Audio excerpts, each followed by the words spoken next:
They say kindness costs nothing, but for Clara Evans, it would cost everything. It was just another freezing night in rural Montana, her breath visible in the diner's dim light. She'd spent her life serving others, coffee, food, sympathy, but never received much in return.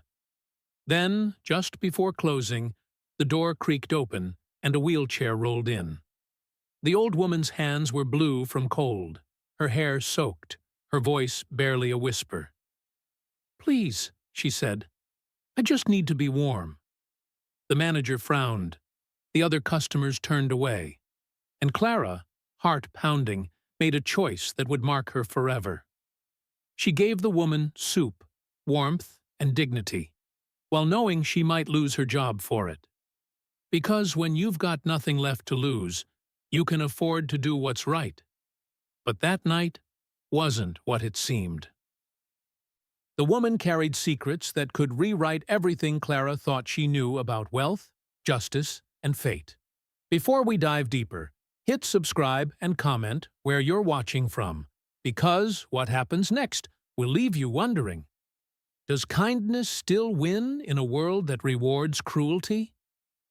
Snow hissed against the diner windows like 1,000 whispered secrets. The clock ticked past midnight, its rhythm slow and hollow in the half-empty room. The storm outside had buried the road, turning the world into a sheet of cold white silence.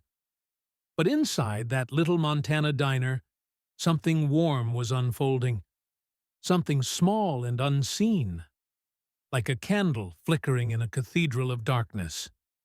Clara Evans moved quietly between tables, her shoes squeaking on the linoleum, her heart heavier than her feet. She had given the old woman her last clean blanket, poured her the freshest cup of coffee, and was now kneeling beside her, rubbing her frozen hands between her palms. The woman hadn't said much since arriving, just a few scattered words, polite thank yous whispered through trembling lips. Yet even in her frailty, there was something regal about her, something deliberate. "Mrs. Whitmore," Clara murmured softly, though the woman had never introduced herself by that name. "You should try to drink more. It'll help you warm up." The woman looked at her over the rim of the chipped mug. Her eyes were clear, a pale gray that seemed to hold stories she hadn't told in decades. "You shouldn't have helped me, child," she said gently. "Kindness rarely pays back what it costs." Clara smiled, though her chest tightened at the words. "I wasn't expecting payment." "Good," the woman whispered, "because what I owe can't be paid in money." For a long moment, the two just sat there, the young waitress and the crippled stranger, listening to the wind scream through the mountains like a lost soul. Clara felt oddly comforted. Maybe it was the stillness of the diner after hours, or maybe it was the way this fragile stranger spoke, as if she'd seen every side of humanity and lived to tell about it. "Can I ask," Clara said, breaking the silence, "where were you heading? The storm's bad, and it's not safe to be out there." Mrs. Whitmore stared into her coffee, her voice distant. "Home," she said. "Or what used to be home. But I lost my way a long time ago." Clara thought she meant directions, but something in her tone told her it was more than geography. "I can call someone," Clara offered. "A family member, maybe?" The old woman smiled faintly, almost sadly. "Family," she repeated, like tasting a word she hadn't used in years. "People think blood keeps families together. They forget how easily it can turn cold." Clara didn't press further. She just sat with her. It wasn't often she had anyone to talk to at this hour. Most nights were just her, the buzz of the neon sign and the hum of the freezer. Tonight, though, tonight felt different. As the storm deepened outside, Clara found herself talking. Not the polite kind of small talk you give customers, but the kind of honesty that leaks out when you're too tired to hold it in.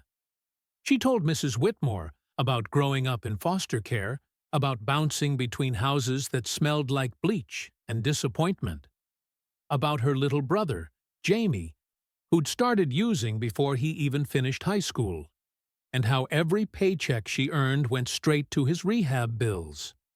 She laughed quietly through it all, the kind of laugh that hides exhaustion. "I guess I'm used to saving people who don't always want to be saved," Clara said. The old woman studied her face carefully. "You've carried too much on your shoulders for too long," she said. "That kind of burden, it hardens the soul." "Maybe," Clara answered softly, "but I still believe people can be good." Mrs. Whitmore's eyes flickered with something, pain or memory. "You remind me of someone I once trusted," she murmured. "Someone who thought the same." A minute passed before she added, almost to herself, "And that was her greatest mistake." Outside, the wind howled like it wanted to come in. The snow was piling high against the doors now. Inside, the diner glowed softly under a single flickering light. Clara sat at the booth across from Mrs. Whitmore, sipping from a paper cup, feeling warmth return to her own frozen fingers. For the first time in a long while, she didn't feel invisible. Her eyes drifted to the woman's hand. There, on her left finger, was a ring unlike anything Clara had ever seen. Pure gold, heavy, engraved with elegant cursive letters. E.W. It caught the light every time the old woman moved. For someone who claimed to be lost and alone, she carried the kind of jewelry that could pay for Clara's rent twice over. Still, she didn't ask about it. She'd learned that some stories weren't hers to dig into. Instead, she smiled and said, "I like your ring." Mrs. Whitmore turned it slightly on her finger, staring at it. "This?" she said softly. "It's the only thing that ever belonged to me. Everything else, I was just borrowing." Her voice trembled, not from cold, but from the weight of memory. People think wealth makes you untouchable, but sometimes it only builds higher walls. And when the world turns on you, those walls become your prison. Clara didn't fully understand, but something about the woman's sorrow felt too real to question. "Were you rich?" Clara asked cautiously. The woman smiled faintly. "Once upon a time. But money can't buy peace, child. It only buys noise, and people who pretend to love you through it." The words hit Clara harder than she expected. She thought of her own life, how she'd spent years serving strangers who never looked her in the eye. Maybe Mrs. Whitmore was right. Maybe peace wasn't something you could earn. It was something you stumbled into, in quiet moments like this. They sat in silence again. The clock ticked. The storm moaned. Somewhere in the kitchen, a drip of water echoed from a leaking pipe. The world had shrunk to the space between them. A weary waitress and a lost woman in a chair, bound by loneliness and the smell of burnt coffee. An hour later, the old woman began to fade in and out of sleep, her breathing soft and steady. Clara checked on her every few minutes, making sure the blanket stayed wrapped tight around her. She thought of her brother, Jamie, wondering if he was sober tonight or out chasing something stronger than his pain. She wanted to call him, but she didn't have the courage. What would she even say? "Hey, I met a stranger who made me believe people aren't all bad again?" He'd laugh, or hang up, or both. Instead, she sat by the window, watching snow swirl under the diner lights. Her reflection looked older than she felt. 28, going on 50. But somehow, tonight didn't feel wasted. For once, she'd done something right, even if nobody saw it. "Sometimes," she whispered, "the poorest heart shows the richest grace." She didn't even know where the words came from. They just felt true. From behind her, Mrs. Whitmore stirred. "That's a lovely thought," she said softly. "But Grace. Grace comes at a price." Clara turned, startled. "You were awake?" "Barely," the woman smiled. "But I've lived long enough to know truth when I hear it. You have a heart people will want to use, Clara Evans. Be careful who you let close." Clara frowned. "How did you—" The woman chuckled, the sound dry and knowing. "You said your name earlier when your manager shouted at you. He called you by it. I listen. That's what old people do." Clara laughed lightly, shaking her head. "You scared me for a second." Mrs. Whitmore's smile faded. "Fear keeps us alive, but it also keeps us alone." There was something unsettling about how the woman said it, like she'd spent her life locked behind those words. Outside, the storm began to shift, the howling wind turning to soft, steady snow, the kind that blankets the world in silence. Clara poured 2 more cups of coffee, even though neither of them needed it. She placed one in front of the woman. "To keep us awake," she said. Mrs. Whitmore nodded, lifting it with shaking hands. "To keep us human," she added. Hours passed. The storm raged, then began to calm, as if nature itself had tired of its anger. Clara started wiping down the counters again, humming softly, when she noticed a man in the far booth, someone she hadn't realized was still there. He was a trucker, big frame, heavy jacket, drinking from a thermos and watching quietly. When their eyes met, he nodded once, the kind of nod men give when they've seen something worth remembering. But when he glanced toward Mrs. Whitmore, his expression changed. He leaned back, pulled out his phone, and whispered into it. Clara couldn't hear the words, but she saw his gaze flick toward the gold ring, toward the frail woman in the wheelchair, and something uneasy tightened in her chest. Minutes later, he slipped out into the snow without finishing his drink. The night dragged on.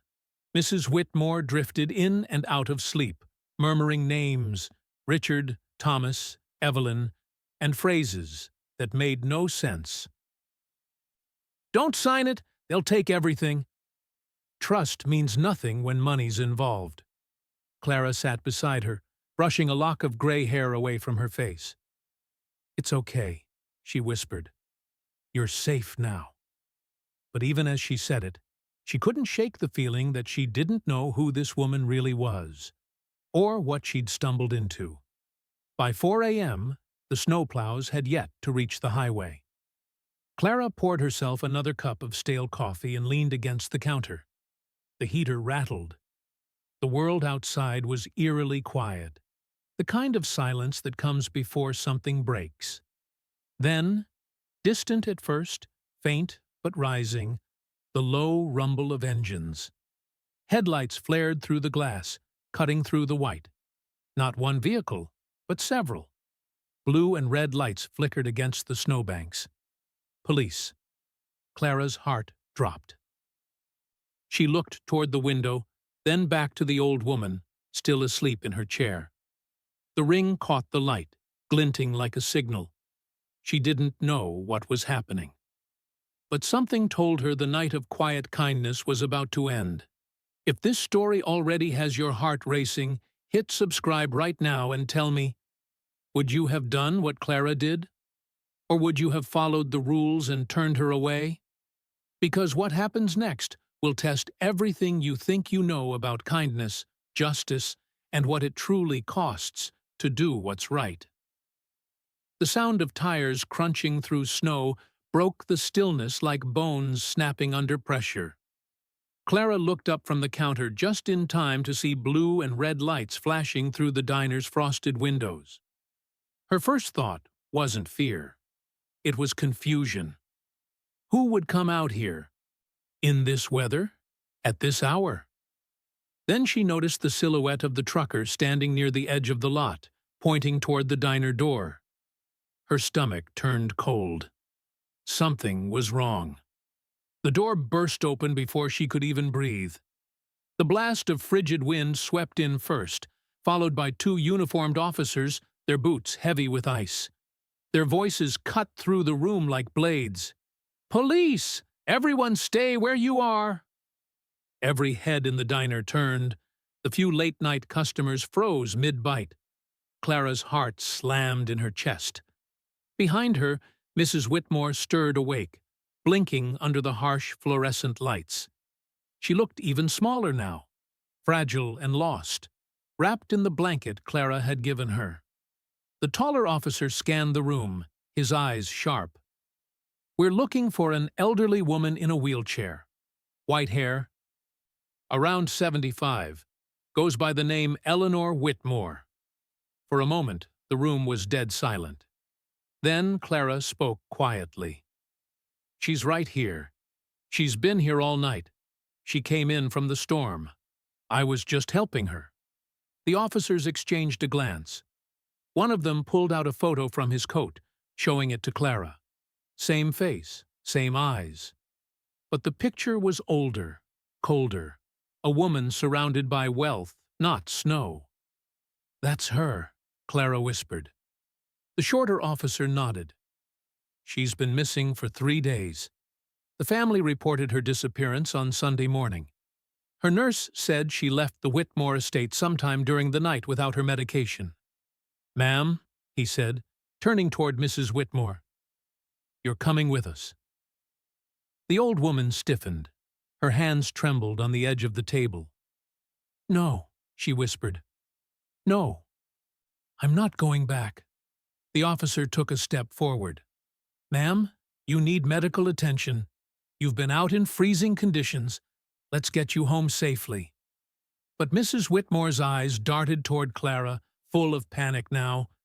"Please," she pleaded, "don't let them take me." Clara rose instinctively, placing herself between them. "Wait, she's not well. You're scaring her."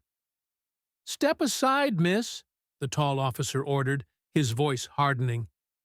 "She's not a criminal," Clara snapped. "She's freezing. She's hungry. She's—" "Ma'am," he interrupted, "this isn't your concern." The words sliced through her. Not her concern.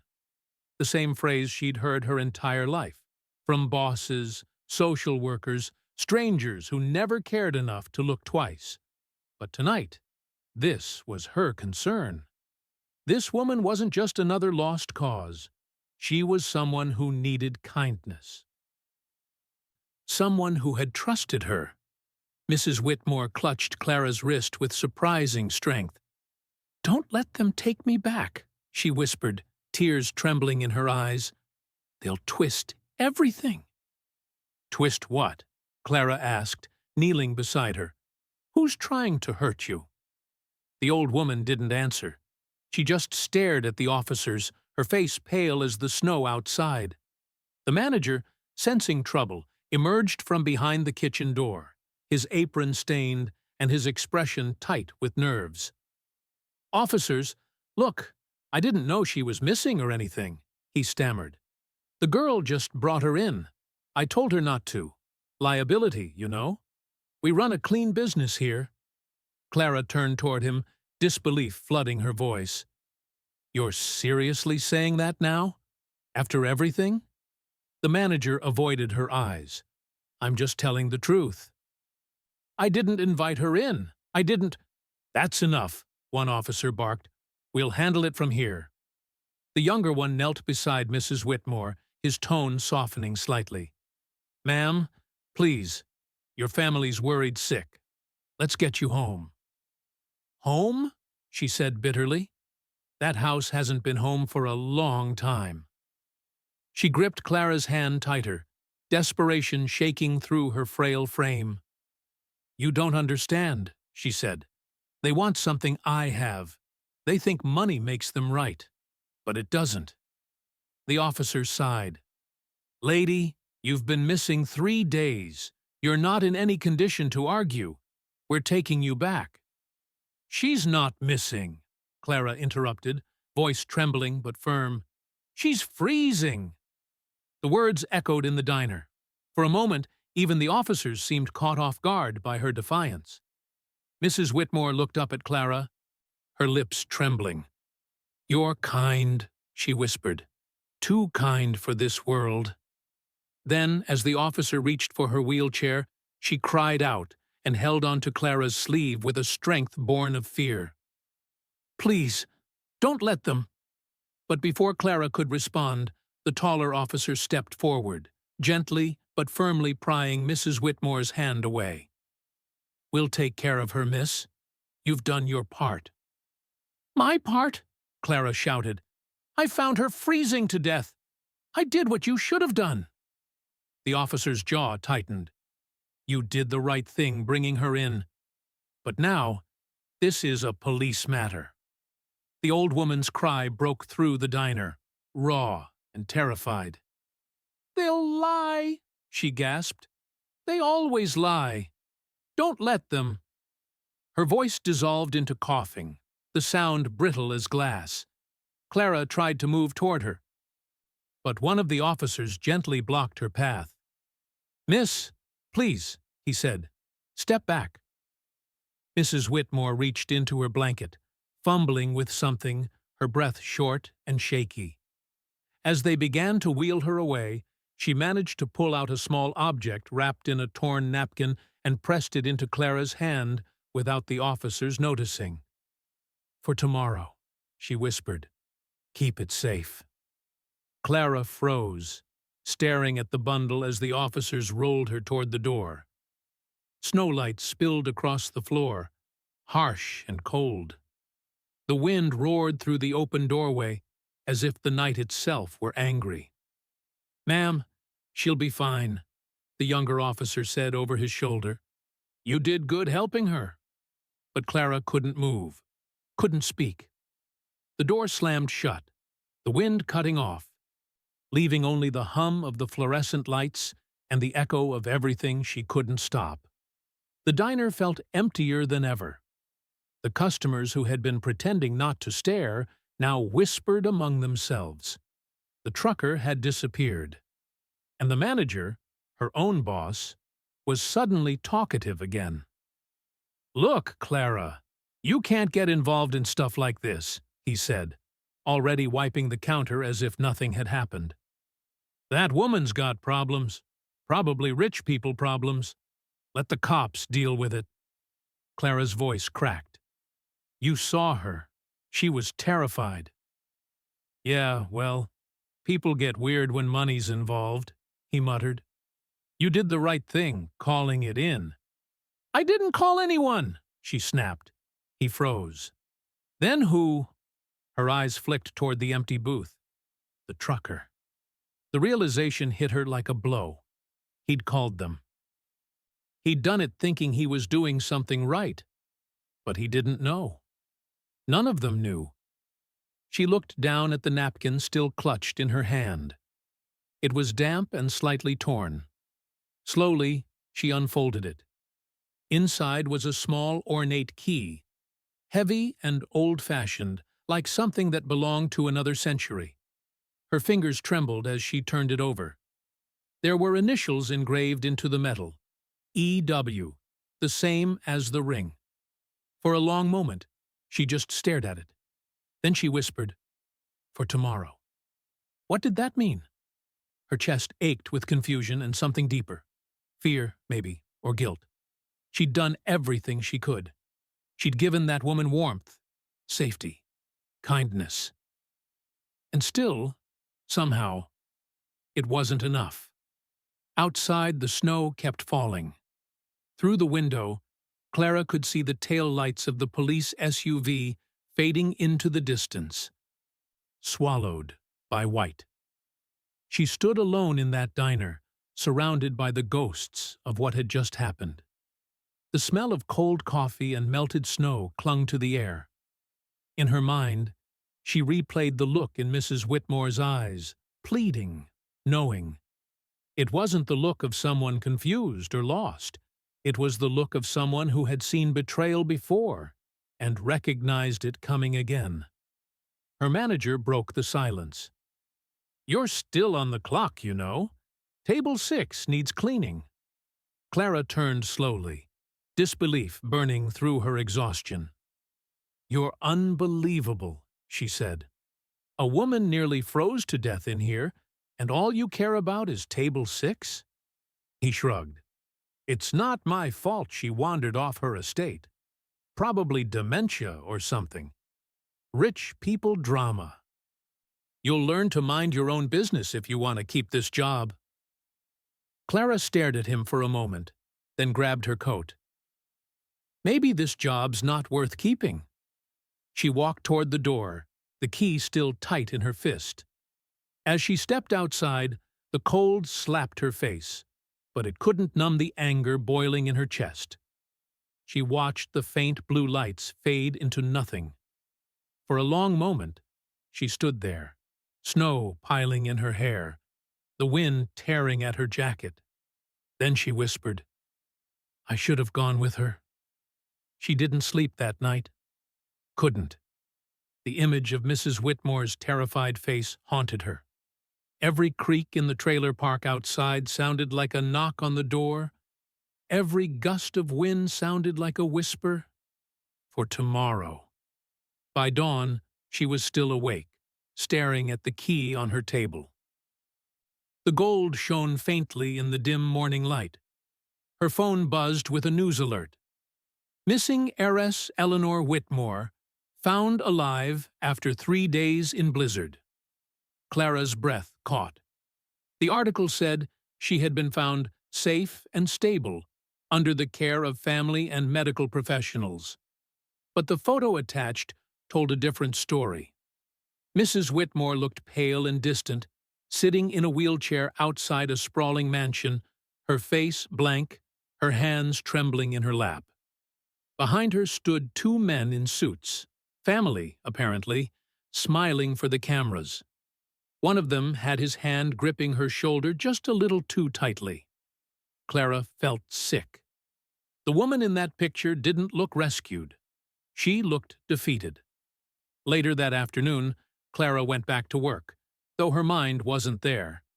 The manager barely acknowledged her, busy chatting with a new customer. But every sound in that diner, the clink of cups, the hiss of the fryer, the chatter, felt dull and meaningless now. The only thing that felt real was the key. It was still in her pocket, heavy as guilt. At the end of her shift, she walked out into the parking lot, the sky already gray again. She took out the key, turning it over under the dull light. "For tomorrow," she whispered again. But what did it unlock? A door? A secret? A way out? Something deep inside her knew she couldn't ignore it. That night, the wind picked up again. The radio said another storm was moving in, though not as bad as the last. As she sat by her window, staring into the snowfall, Clara realized something. She didn't even know where the Whitmore estate was. She'd heard of it, of course. Everyone had. The biggest property in 3 counties, fences taller than trees, gates locked tighter than heaven itself. But maybe that was where she needed to go. Because if that woman's fear was real, and Clara knew it was, then something wasn't right. Something had happened behind those gates, and Mrs. Whitmore had risked her life to escape it. Clara looked down at the key one last time before tucking it back into her pocket. Tomorrow, she decided. Tomorrow, she'd find out. Sometimes the truth doesn't shout. Sometimes it whispers, through a trembling hand, a dropped key, or a single phrase that refuses to leave your mind. And that night, as Clara finally drifted into uneasy sleep, one thought echoed louder than the storm. She didn't run away. She was running from someone. If this made you furious, don't scroll, because what happens next will shock you. Hit subscribe right now and tell me in the comments, would you have fought to keep her safe, or let the law take her away? The storm had passed, but the silence it left behind was almost louder. The world outside looked scrubbed clean, like a blank page waiting for someone brave enough to write on it. Yet inside Clara Evans's small trailer, the air was heavy with questions that refused to leave. She hadn't slept. Every time she closed her eyes, she saw Mrs. Whitmore's terrified face and heard that whisper again. For tomorrow. And tomorrow had arrived. The key lay on the kitchen table beside a crumpled napkin, the same napkin Mrs. Whitmore had pressed into her palm. Clara unfolded it again, hands trembling. Inside, faint pencil marks revealed an address written in shaky handwriting. Whitmore Estate, Highway 217, North Ridge. She stared at it for a long time. The name sounded unreal, like something from a world she'd never belonged to. Everyone in town had heard of the Whitmores, old money, steel empire, power that stretched beyond county lines. But she never imagined she'd be holding a key, literally, to their secrets. For a moment, she almost threw it away. She told herself it wasn't her business anymore. The police had taken Mrs. Whitmore. The story should have ended there. But conscience doesn't listen to reason, and curiosity has a cruel way of keeping you awake. Something about that woman's eyes, fear mixed with trust, made it impossible to forget. By dawn, Clara made her choice. She scribbled a quick note for her boss, "Can't make it in today," and shoved the key into her coat pocket. The roads were still half buried under snow, but she didn't care. Sometimes the heart knows before the mind catches up. She was going to the Whitmore estate. It took 3 rides to get there. A farmer in a rusted pickup drove her halfway. A nurse heading to the next town took her another mile. And the last stretch she walked, boots sinking into frozen slush. Every step felt like walking into someone else's story. When she finally saw the gates, her breath caught. They were massive, iron black and ornamented with curling designs, tall enough to keep dreams out. A gold plaque read simply, "Whitmore." The name glimmered in the weak sunlight like an accusation. 2 stone lions guarded the entrance, their eyes covered in frost. The driveway beyond was long and winding, lined with skeletal trees that reached upward like hands begging for warmth. Cameras were perched discreetly along the gateposts, tiny red lights blinking. As she stepped closer, the sensors whirred. The gates opened automatically with a low metallic groan, as if recognizing something. Maybe the key in her pocket, maybe something else. Clara hesitated. She could still turn back. But turning back meant living the rest of her life wondering. She took a deep breath and stepped through. The moment she entered, she felt it. The difference between her world and theirs. The driveway stretched endlessly, winding through acres of untouched snow. The mansion appeared in the distance, enormous, elegant, and cold. It wasn't just a house, it was a statement. We are untouchable.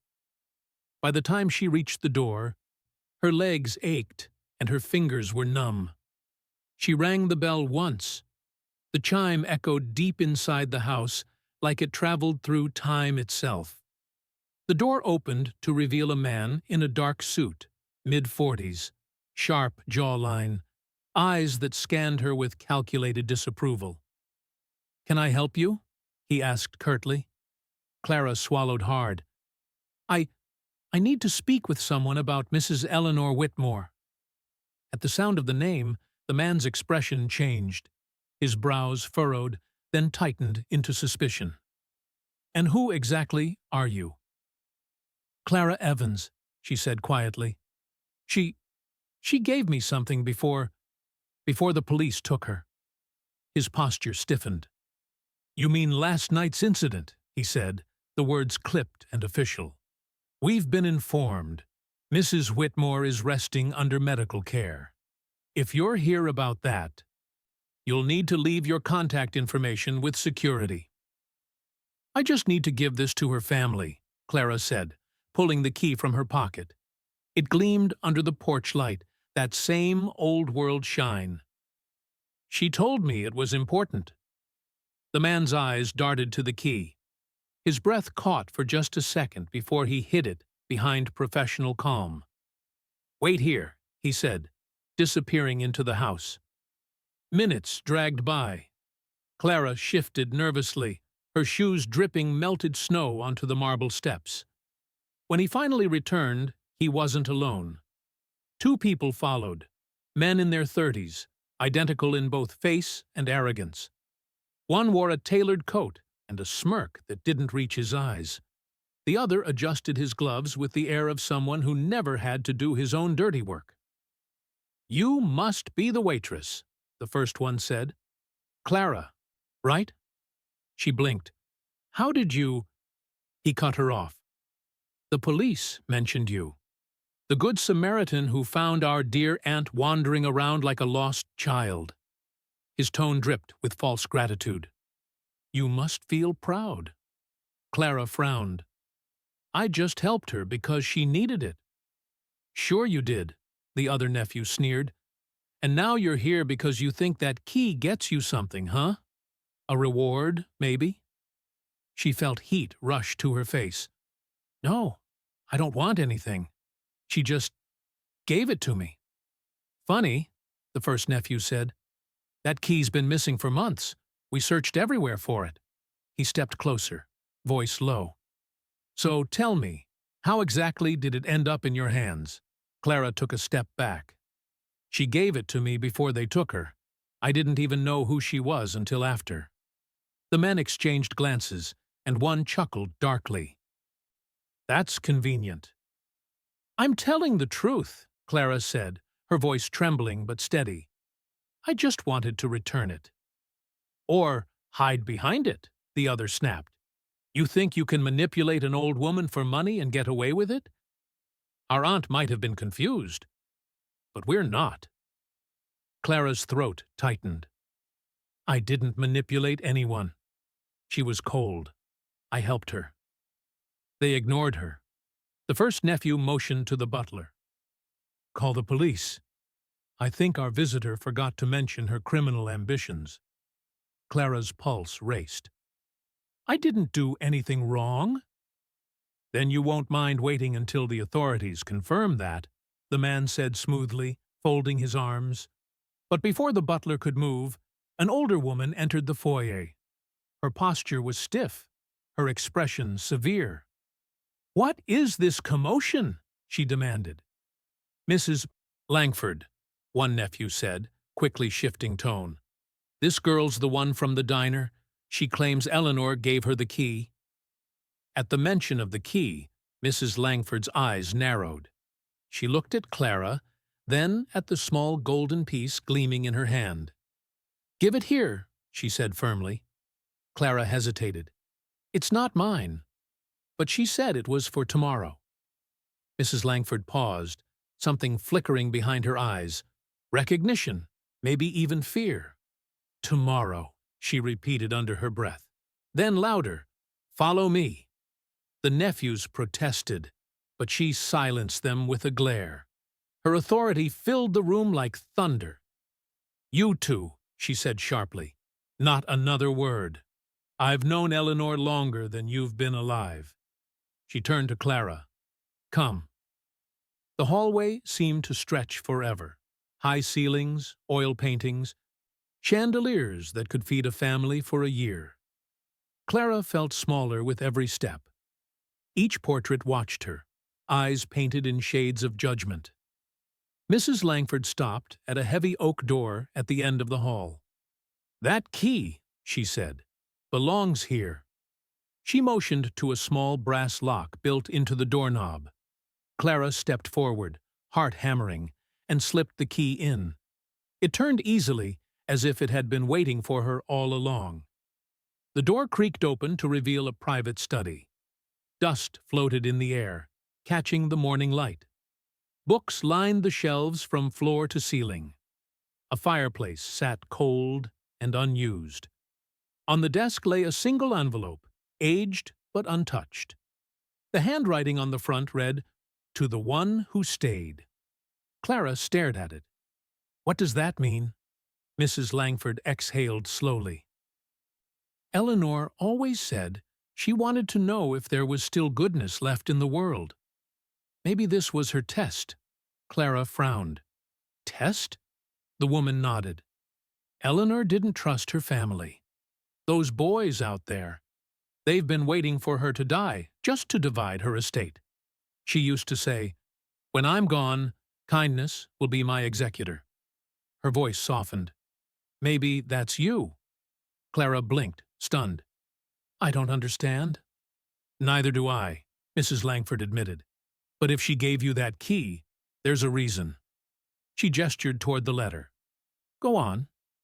Clara hesitated. Her fingers brushed the paper. It was delicate, but the ink was bold, strong. She unfolded it carefully.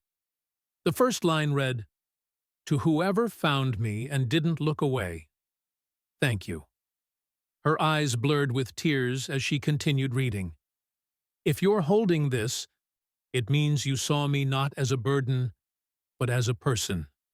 My family will call you a liar, a thief, or worse. They called kindness weakness long ago, but don't let them break you. Inside this house, behind all the money and marble, there is rot. I've spent years watching greed devour love and silence protect cruelty.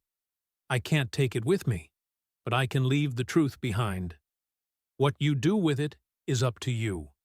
At the bottom, signed in elegant ink, Eleanor Whitmore. Clara's hands trembled as she set the letter down. "She knew," she whispered. "She knew what was happening." Mrs. Langford nodded. Eleanor was sharp until the end. She may have been old, but not blind.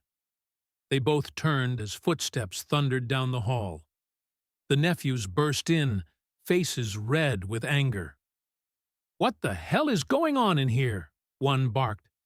The letter still lay open on the desk. The other nephew snatched it up and scanned it, his expression shifting from annoyance to alarm. This doesn't mean anything. She was senile." Mrs. Langford's voice cut through the tension. "She was never senile. She was strategic. And now the truth is in writing." The men glared at Clara. "You think this saves you? You think some waitress from nowhere gets to play hero in our family's business?" Clara stood taller, though her knees shook. "I'm not trying to play anything. She trusted me. I just wanted to do what was right." The first nephew sneered. "You'll regret that, sweetheart." Mrs. Langford stepped between them. "That's enough," she said coldly. "Touch her, and you'll regret it." For a long, tense moment, no one spoke.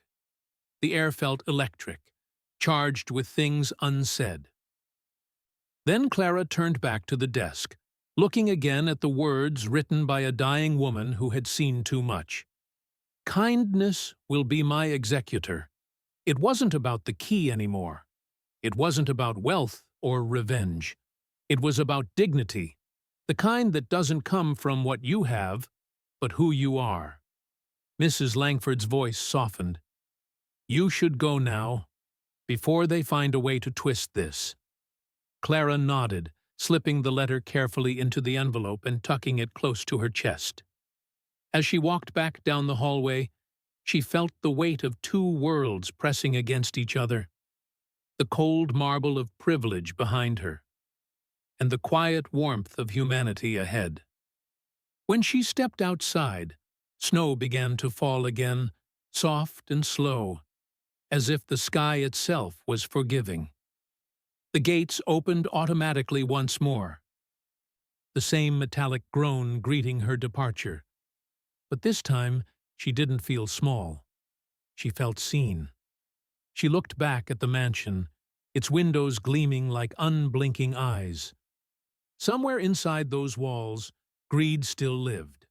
But so did truth, and maybe, for once, kindness had the final word. As she walked down the long driveway, the wind carried her whisper. Kindness is never wasted, even when the world calls it foolish. If this story moved you, hit subscribe right now and tell me, would you have followed that clue or left the truth buried behind those gates?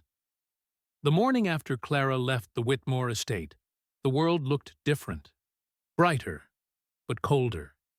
It wasn't just the sunlight breaking through the clouds. It was the way truth tends to sting before it heals. The letter she had found in Eleanor's private study was still in her hands, folded and fragile, yet heavier than any burden she had ever carried.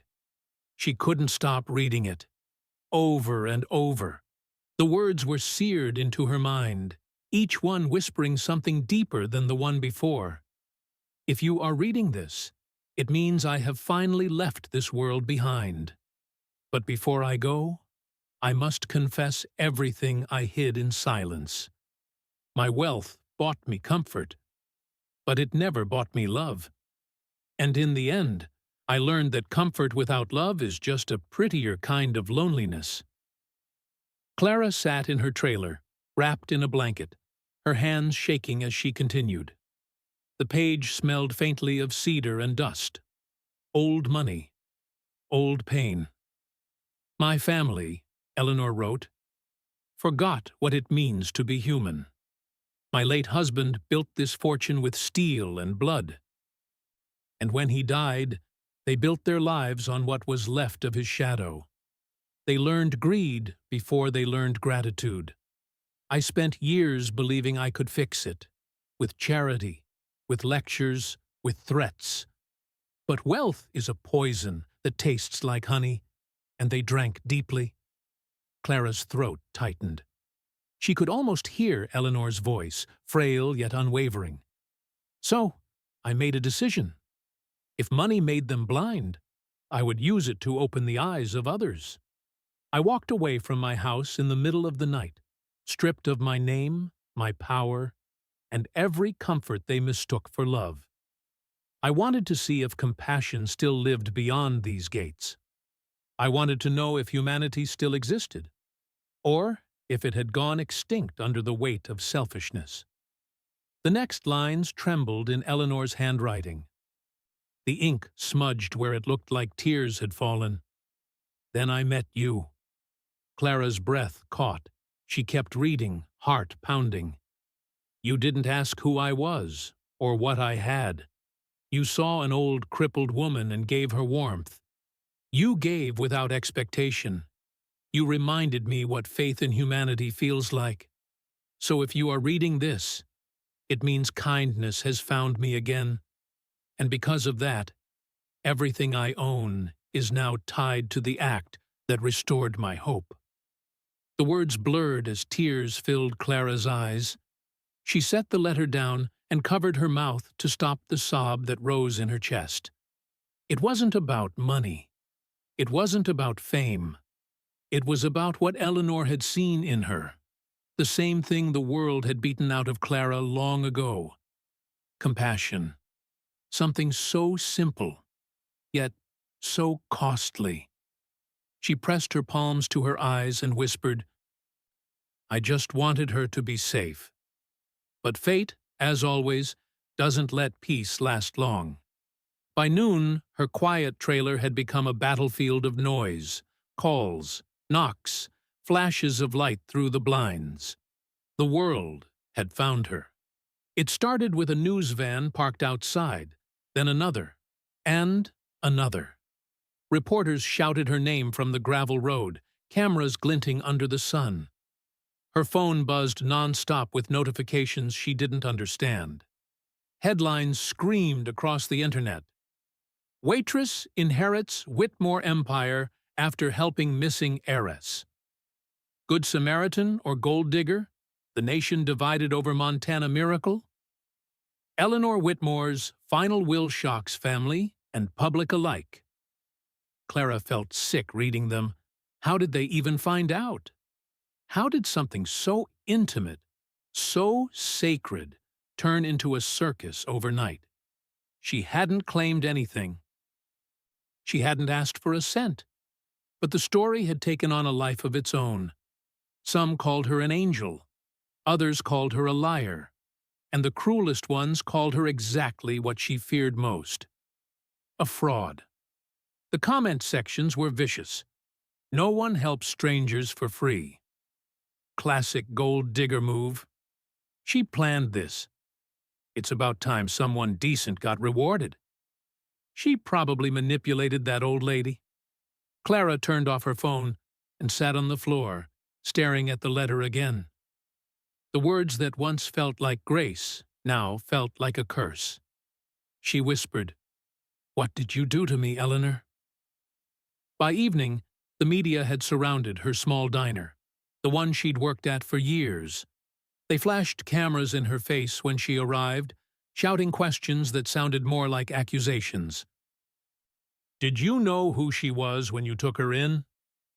Are you really the heir to the Whitmore fortune? Was this all a setup? Did you manipulate a dying woman? Her co-workers stood frozen at the window, their faces a mix of awe and fear. Even her manager, the man who once belittled her every day, suddenly smiled too much, called her Miss Evans instead of Clara. "Congratulations," he said, voice sugary and fake. "Guess good things happen to good people after all, huh?" She didn't answer. She couldn't. She just wanted to hide. Inside, the diners whispered as she walked past. Some nodded respectfully. Others stared like she was a headline, not a person. When she reached the break room, her phone buzzed again, an unfamiliar number. Against her better judgment, she answered. "Miss Evans?" a crisp voice said. "This is Thomas Reynolds, legal counsel for the Whitmore estate." Her pulse quickened. "Yes?" "There will be a formal reading of Mrs. Whitmore's will tomorrow at the estate," he said. "Your presence is required." Clara blinked. "Required?" "Yes, ma'am. Mrs. Whitmore made specific provisions in your name. I suggest you arrive early." Before she could respond, he hung up. That night, sleep didn't come. She sat awake, staring at the key, the letter, the chaos unfolding around her. How had one night of kindness turned into this? She thought of Eleanor's words again. "Everything I own is now tied to that act." Did that mean what she thought it meant? The house? The fortune? The empire? It couldn't be. It shouldn't be. She didn't want money. She wanted peace. She wanted the world to stop twisting what was pure into something ugly. But by morning, she knew she had no choice but to face whatever Eleanor had set in motion. The Whitmore estate loomed even larger this time. Reporters crowded the gates like vultures waiting for fresh news. Flashbulbs popped as soon as she stepped out of the cab. Questions flew through the air like arrows. "Clara, are you inheriting the Whitmore fortune? Do you have anything to say to the family? Are you the reason Eleanor left everything behind?" She pushed through the noise, her heart pounding. The gates opened automatically again, and the chaos fell behind her like a closing wound. Inside, the air felt too still, too staged. The nephews were there, of course, sitting near the fireplace with their lawyer. Their smiles were razor-thin. Thomas Reynolds, a tall man with salt-and-pepper hair, motioned for her to sit. "Miss Evans," he said politely, "thank you for coming." She nodded. Her hands trembled as she clutched the letter in her coat pocket. He unfolded a document and cleared his throat. The last will and testament of Eleanor Grace Whitmore. His voice was calm, but the words hit like thunder. "To my nephews, Robert and Charles Whitmore, I leave my sincerest apologies. You inherited wealth, but you lost your way. Until you learn the value of humility, you will find that my estate offers you nothing of use. Perhaps the absence of money will teach you the worth of decency." The nephews gasped. "What the hell does that mean?" Robert snapped. Reynolds continued unfazed. "To my staff, who endured me with grace, I leave my gratitude and financial security. You were the only family that stayed when others plotted." Clara's eyes filled with tears. She could almost see Eleanor sitting in that wheelchair, half smiling as she dictated those words. Then Reynolds paused. "And finally," he said, "to the one who stayed." The room fell silent. "To the stranger who saw me as a woman, not a name, who gave without knowing and loved without expecting. To Clara Evans, everything I own, in its entirety, now rests in your hands. But not for your gain, for your guidance. Let this fortune serve the world the way you served a stranger, with no agenda but grace." The room erupted. Robert stood. "This is insane! She manipulated her! That woman's a fraud!" Charles pointed at Clara. "She's nobody! A waitress! She doesn't deserve this!" Reynolds raised his hand. "Gentlemen, please. These were Mrs. Whitmore's explicit instructions, recorded and witnessed. It's legal and binding." Clara sat frozen, the words echoing in her ears. Everything I own is now tied to that act. She wanted to protest, to say no, to explain she never wanted this. But her throat locked. The nephews stormed out, muttering threats about lawsuits and revenge. But she barely heard them. Eleanor's words haunted her. Kindness has value, even if the world calls it foolish. By the next day, every screen in America carried her face. The waitress heiress, the diner girl who won a fortune. Montana's modern Cinderella. They didn't talk about the cold night or the trembling hands that wrapped an old woman in warmth. They talked about money, about luck, about scandal. Half the country praised her. The other half tore her apart. In comment sections and morning shows, strangers debated her soul like it was a stock price. She's proof good things still happen. She's proof kindness is just another hustle. Her phone overflowed with calls, reporters, brands, distant relatives she didn't know existed, and then came the messages that hurt most. Her co-workers whispering behind her back. Her old landlord demanding his share. Her brother texting, "Guess I don't need rehab if you're rich now." She sat on her bed and wept. Not because of the hate, but because of how easily people could twist goodness into greed. Eleanor had trusted her to protect something sacred. But the world only saw dollar signs. A week passed. Clara hadn't touched a cent. The Whitmore mansion sat empty, the press still circling like sharks. She stayed in her trailer, clutching the letter like a lifeline. It wasn't about money. It was about meaning. About proving Eleanor right, that kindness could still exist without expectation. One evening, she drove out to the edge of town, where the mountains met the horizon. The snow had melted into slush, revealing the scars of winter. She pulled out the letter again, reading it under the dim dashboard light. "Don't let them take your faith, Clara. The world will always question goodness, because it reminds them what they've lost. But even if they call you foolish, be kind anyway." Her tears came quietly this time. They weren't of sorrow. They were of understanding. Eleanor hadn't chosen her because she was perfect. She'd chosen her because she still believed, even after a life that gave her every reason not to. When Clara finally returned to the diner a few days later, everything stopped. Customers stared. Cameras flashed. But she ignored them. She walked to her old booth, the one where she had given soup to a stranger, and laid the letter there. She whispered, "You were right.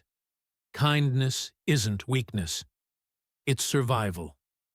And for the first time since all of it began, she smiled. Not because she'd inherited anything, but because she knew she hadn't lost herself in the process. If this story touched your heart, Hit subscribe right now and tell me, do good deeds still matter in today's world? Let's talk in the comments. The day began like any other in Clara Evans' life, quiet, gray, and filled with the kind of stillness that comes after too much noise. The chaos had faded. The reporters were gone. The cameras stopped flashing, and the world had already moved on to its next headline. But the ache in her chest hadn't left. Not after everything. Not after Eleanor Whitmore's will had turned her life into a spectacle she never asked for. Clara sat on her porch that morning, staring at the snow melting into muddy puddles. The letter, Eleanor's letter, was folded neatly on her lap, worn soft from being read too many times. The words still echoed in her head. "Don't let them take your faith, Clara." She whispered the line to herself like a prayer, as if saying it out loud might make it easier to believe. But peace never lasts long for people who are trying to do the right thing. Not in this world. Because just as the sun began to rise behind the distant pines, the sound of tires on gravel broke the silence. Not the kind of sound you expect in a place like hers, not a rusted pickup or a mail truck, but the deep, expensive hum of a vehicle that didn't belong anywhere near her small trailer park. A black limousine, polished so perfectly it reflected the dull Montana sky. Clara froze. The door opened slowly. A man stepped out, tall, tailored, everything about him precise and deliberate. His coat alone probably cost more than her entire year's wages. But it wasn't his wealth that caught her attention. It was his eyes, cold, sharp, the kind of eyes that had learned early how to read people and decide who was useful and who was disposable. "Clara Evans?" he asked. She stood up carefully, clutching the letter tighter. "Yes. Who are you?" The man took a slow breath, his voice smooth but heavy with tension. "My name is Richard Whitmore." The name hit her like a gust of cold air. Eleanor's son. The one who had refused to visit his mother for years. The one she had mentioned only once, her voice shaking not with anger, but with heartbreak. "My boy traded family for fortune," she had said, "and I suppose I taught him to." Now here he was, standing in front of Clara, his shoes sinking into the same muddy earth that stained her boots. "I'd like to speak with you," he said. "May I come in?" She hesitated, but something in his tone, tired, maybe even remorseful, made her step aside. Inside, her trailer was small, clean, modest. A cracked coffee mug sat beside the stove, a stack of unpaid bills beside it. Richard looked around briefly, as if trying to understand the kind of life his mother had found refuge in during her final days. Clara broke the silence. "If you're here about the will, I already told your lawyer. I don't want anything that doesn't belong to me." He studied her. "I'm not here about the will." "Then what are you here for?" Richard's jaw tightened. "My mother passed away this morning." The words hit harder than she expected. Her breath caught in her throat. She died?" He nodded once. Peacefully, in her sleep. The doctors said it was quick. For a moment, neither spoke. Clara looked down, fighting the sting in her eyes. She had known it was coming, but hearing it from him, Eleanor's son, made it real in a way it hadn't been before. Richard continued quietly. "Before she died, she told me to find you. She said, 'Find the waitress, the one who stayed.' She wouldn't tell me why. Just that I needed to see you for myself." Clara's eyes filled. "She didn't have to—" "Yes," Richard interrupted, his tone shifting. "She did. Because I needed to understand what kind of stranger walks into my mother's life for 2 days and ends up inheriting half her empire." There it was, the edge in his voice, the accusation behind the civility. Clara took a step back. You think I wanted that? He gave a dry, bitter laugh. Wanting doesn't matter. The fact is, you got it. My mother's company, her estate, her legacy. Everything she spent her life building. And she gave it to you. She gave it to kindness, Clara said softly. Not me. To what it meant. He frowned. Kindness? Yes, she said it herself. She wanted to know if compassion still existed. That's why she left that night. She wasn't lost. She was testing the world. And she found me. Richard's expression darkened. Testing the world, he repeated, almost scoffing. Do you realize how insane that sounds? My mother, the most brilliant woman I've ever known, reduced to playing morality games in diners. It wasn't a game, Clara said sharply. She was lonely. She needed to believe people still cared without asking for something in return. You don't need $1 billion to understand that. The silence that followed was thick. For the first time, Richard looked away. His hand went to his forehead, rubbing it like a man trying to make sense of something he didn't want to believe. She told me I was blinded by wealth, he said after a moment. That I couldn't see beyond numbers and names. And maybe she was right. But you? He looked at her again, his tone rising. You knew exactly who she was and used it. Clara's voice cracked. I didn't know. I didn't even know her name until after the police came. I just saw a woman freezing to death in the snow and did what anyone should have done. Anyone, he said, eyes narrowing. You think anyone would have risked their job, their safety, for a stranger? Yes, she whispered. At least, I want to believe so. Richard shook his head slowly. You're either the most naive person I've ever met, or the most dangerous. Clara stepped forward, holding out the letter and the golden key. Take them. They belong to you now. He didn't move. She pressed harder, her voice trembling. I didn't want her money. I didn't want her fame. I just wanted her safe. Her words hung there, raw and quiet, until even the air seemed to hold its breath. Finally, Richard reached out and took the letter. His fingers brushed hers briefly, a jarring contrast between his tailored composure and her rough, work-worn hands. He looked down at the letter for a long moment before speaking again. I've read this, he said, his tone softer now. Every line of it. She said you reminded her of what she used to be before all this. He gestured vaguely, as if pointing to the invisible empire that had shaped his life. Before she forgot how to be human. Clara didn't answer. She just watched him, studying the grief hidden beneath his arrogance. My mother and I hadn't spoken in almost 3 years, he continued. She thought I didn't care about her anymore. Truth is, I didn't know how to care without it looking like pity. We both built walls. She died behind hers, and I'm still standing behind mine. He unfolded the letter and read aloud quietly. If you are reading this, it means kindness found me again. His voice cracked slightly on the word kindness. Then he looked up at Clara, his eyes softer, searching. You really didn't want anything? She shook her head. I've spent my whole life working for things that don't last. That night, I just wanted to do something that mattered. He studied her face, and something in him changed. The hardness drained, replaced by something fragile. Empathy, the kind that creeps up when you least expect it. My mother was right, he said finally.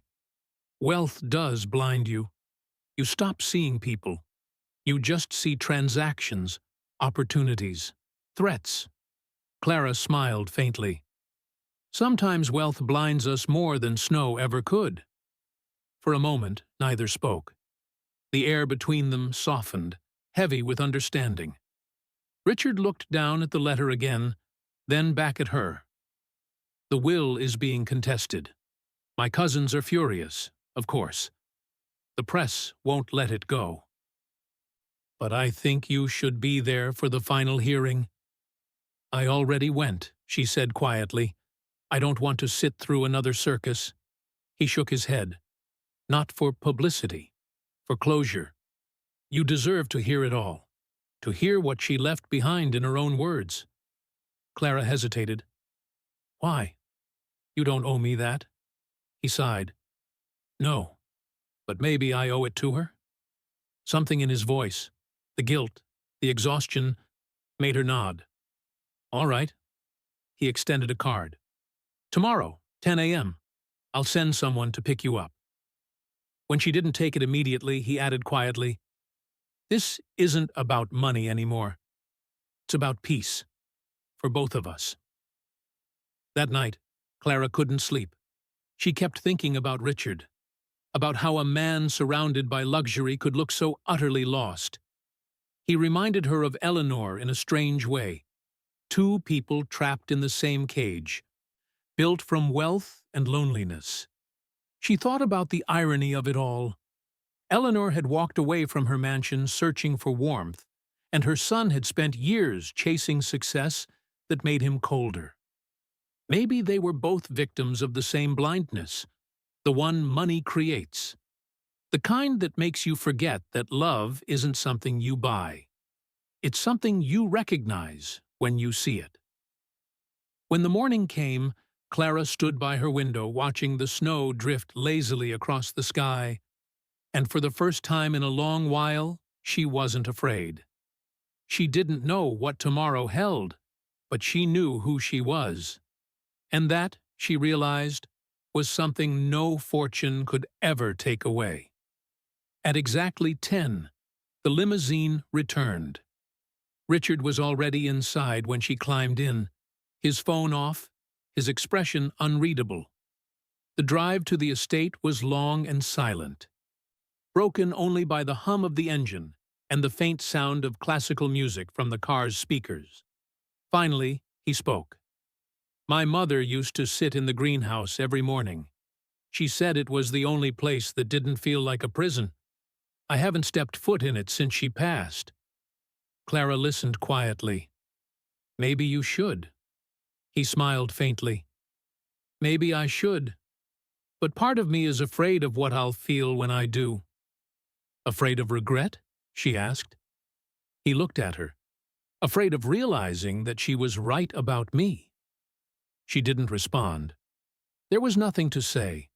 Some truths only settle in silence. When they reached the estate, the gates opened once more. But this time, the scene was different. There were no cameras, no reporters, just stillness. Inside the mansion, the same study where Clara had found the letter was now filled with sunlight. The dust was gone, the air lighter.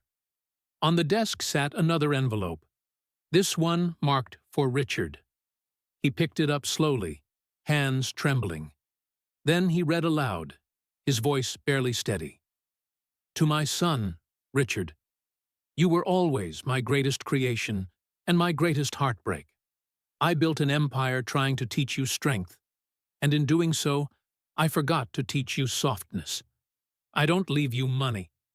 I leave you a chance to start again. The woman who found me reminded me that kindness still exists. Find it in yourself. That will be your inheritance. When he finished, his voice broke. He sank into the chair, staring at the letter as if it might dissolve. Clara stepped closer. She loved you, she said quietly. She just didn't know how to say it anymore. Richard nodded, tears slipping down his face. Neither did I. For the first time, the man who had walked into her life like a storm looked human. Not a billionaire, not an heir, just a son who'd lost his mother. He looked up at Clara with red eyes. Thank you for being there for her when I wasn't. Clara shook her head. She didn't need money, Richard. She just needed someone to see her. He smiled weakly. And you did. For the first time, she believed him. Later that afternoon, as the limousine drove Clara back home, she looked out at the snow-covered fields stretching endlessly beyond the road. The world looked peaceful again, but she knew now how fragile that peace was. She thought about Eleanor, about Richard, about how all of it, the fortune, the fame, the feud, had started from something so small. A simple act of compassion in a storm. Maybe that's what Eleanor had meant all along. That one act of kindness, no matter how small, could ripple through lives you'd never meet, hearts you'd never know. Sometimes, she realized, wealth blinds us more than snow ever could. Because the real treasures, the ones that last, aren't locked behind gates or hidden in vaults. They're found in the quiet corners of the world, where someone chooses love over apathy, warmth over comfort, and courage over convenience. If this story moved you, hit subscribe right now and tell me, do you believe wealth makes people blind, or can it open their eyes when guided by compassion? The day the Whitmore will was read, the sky looked as though it hadn't yet decided whether it wanted to rain or shine. Clouds moved like whispers across the horizon, dragging slow shadows over the sprawling estate. Inside those iron gates, a storm of a different kind was already brewing, one of greed, guilt, and revelation. By 10 o'clock, the marble hall of the Whitmore mansion was filled with faces that wore the same expression. Expectation painted over entitlement. Lawyers in gray suits shuffled papers. Reporters whispered to each other, cameras half hidden behind designer handbags. And near the front of the room, Clara Evans stood small and quiet, her hands clasped together, trying to disappear into the space she had never belonged in. She hadn't wanted to come. Richard had convinced her. It's not about money, he'd said. It's about closure. But closure felt impossible in a room this cold, surrounded by people who would never understand what that old woman in the diner had truly been searching for. Eleanor Whitmore's portrait hung above the fireplace, regal, poised, eyes unyielding even in death. It was the same look Clara remembered from that snowy night, softened only by the memory of trembling hands and a whispered thank you. The lawyers stood at the long oak table, shuffling through thick folders stamped with seals of wealth and legacy. The lead attorney, Thomas Reynolds, cleared his throat, his voice steady yet solemn. By order of the late Mrs. Eleanor Grace Whitmore, we will now begin the formal reading of her final will and testament. The murmurs died instantly. Reynolds continued. Before her passing, Mrs. Whitmore made it clear that this will is to be read publicly, in the presence of all surviving family members, the estate executors, and her chosen witness. Every eye turned to Clara. She felt the heat rise in her face, though she kept her gaze low. Chosen witness. She wasn't sure if that title was a gift or a curse. Robert and Charles Whitmore, the nephews, sat side by side, identical in their arrogance. Their polished shoes gleamed like mirrors. They didn't bother hiding their disdain for her. To them, she was an intruder, a thief who'd stumbled into their world and stolen what was rightfully theirs. Richard sat quietly beside her, his face unreadable. The same man who'd once accused her now looked protective, almost. But she didn't trust that look. Not yet. Reynolds opened a folder, adjusted his glasses, and began to read. To my nephews, Robert and Charles Whitmore. You were born into wealth, but never learned the worth of it. I once believed inheritance could shape character. I was wrong. You have mistaken privilege for power. and entitlement for love. Therefore, you are to receive none of my estate until you have earned what cannot be bought, respect. Your names will remain tied to mine, but your hearts no longer will." Gasps rippled through the room. The reporters' pens scratched furiously. The nephews' faces twisted in disbelief. "This is a joke," Robert muttered. "She's senile," Charles hissed. Reynolds ignored them and turned to the next page. "To my son, Richard Whitmore, I leave you my forgiveness. You walked away not because you stopped caring, but because you didn't know how to care anymore. For that, I forgive you. I leave you 10% of my estate, on one condition. You will issue a public apology to the woman known as the waitress for every word of doubt and every shadow of accusation cast upon her name." The silence that followed was deafening. Clara froze. Richard's head lifted slowly, his expression stunned. She wrote that?" Reynolds nodded, word for word. Robert jumped to his feet, outraged. "This is absurd! She's rewriting history from beyond the grave," Reynolds continued, undeterred. "The remaining 90% of my fortune, assets, shares, foundations, and trusts, will be transferred into a charitable portfolio managed by the woman who showed me what humanity still looks like. She will decide where the funds go, whom they help, and how they are spent. I trust her because she had nothing, and still gave everything." The room erupted. Voices collided in chaos. The reporters leaned forward, recording every word. Flashbulbs ignited like lightning. Clara stood frozen, every heartbeat echoing in her ears. 90%. 90% of a fortune so vast it could change cities, rebuild schools, end poverty for generations, and it was being handed to her. She shook her head slowly. "No," she whispered. "No, this isn't right." Robert's voice cut through the air like a blade. "You're damn right it's not right. This girl manipulated her, some waitress from nowhere, and now she's sitting on a billion-dollar empire." Clara turned toward Reynolds, her voice trembling. "I can't accept this. It's not mine. It should go to her family." Reynolds looked at her with something like pity. Mrs. Whitmore was clear. This isn't ownership. It's stewardship. The law demands that you oversee its use. "I don't know anything about money," she said, panic rising. "I barely pay my rent on time." "Perhaps that's exactly why she trusted you," Reynolds replied softly. "Because you understand what it means to live without it." Richard stood slowly, his expression a mix of shame and awe. "She knew," he murmured. "She knew this would break us apart before it brought us back together." Robert slammed his fist against the table. "You can't be serious, Richard. You're just going to let her have everything? This stranger?" "She's not a stranger," Richard said quietly. "Not to her." The room fell silent again.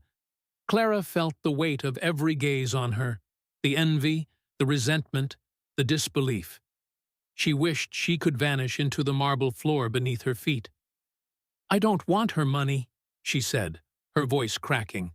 "All I wanted was to keep her safe. That's all." Reynolds folded the papers carefully. "Intent doesn't change the law, Miss Evans. You are now the legal custodian of the Whitmore Charitable Trust. 90% of her wealth will be placed under your discretion, effective immediately." Her knees nearly gave out. "I can't." "You can," Richard interrupted gently. "You already did more for her than any of us ever did." Robert laughed bitterly. "This is pathetic. My aunt was manipulated, and now this waitress gets to play saint." Clara turned to him, her eyes sharp for the first time. You can call me whatever you want, but you weren't there that night. You didn't see the fear in her eyes. You didn't hear her say she was tired of being surrounded by people who only saw her money. I didn't ask for this, and I don't need your approval to do what's right. The words hit harder than she expected. Even Richard looked at her differently, as if seeing her strength for the first time. Robert sneered. You'll regret this. People like you always do. Clara took a deep breath. Maybe. But I'd rather regret kindness than greed. The room fell into stunned silence once again. Reynolds broke it gently. Mrs. Whitmore wrote one final note at the end of her will. He unfolded a small piece of parchment and read aloud, To those who mock this decision, remember, wealth is borrowed, not owned. I have simply returned it to the world from which it came. The hall went quiet.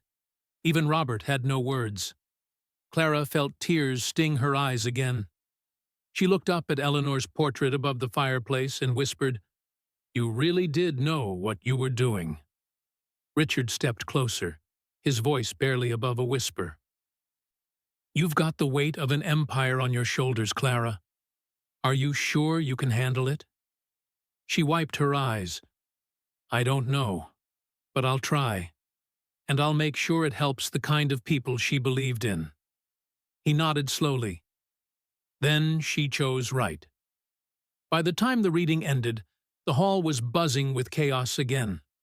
Reporters shouted questions. Lawyers huddled. The nephews stormed out in fury.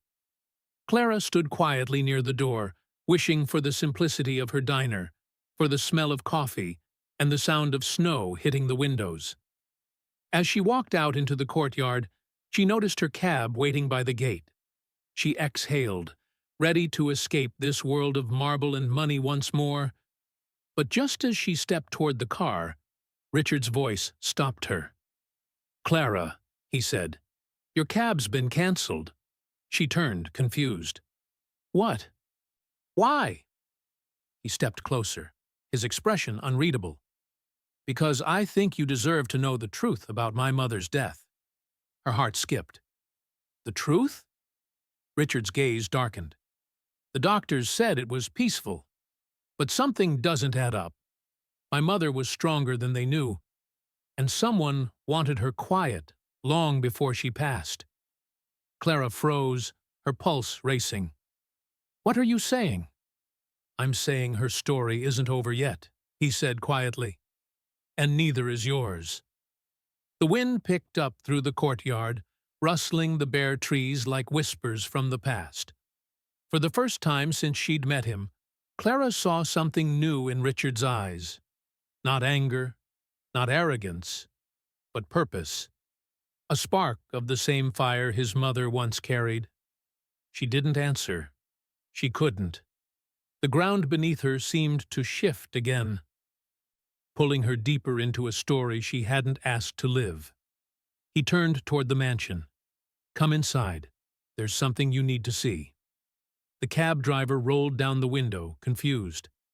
Miss, are you coming or not? Clara hesitated. The safe choice was to leave, to walk away and pretend none of this was her problem.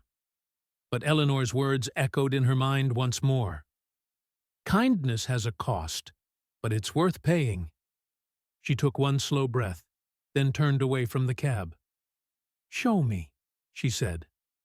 And with that, she followed Richard back through the marble doors, back into the world where love and legacy collided, and where the truth about Eleanor Whitmore waited like a ghost that refused to rest.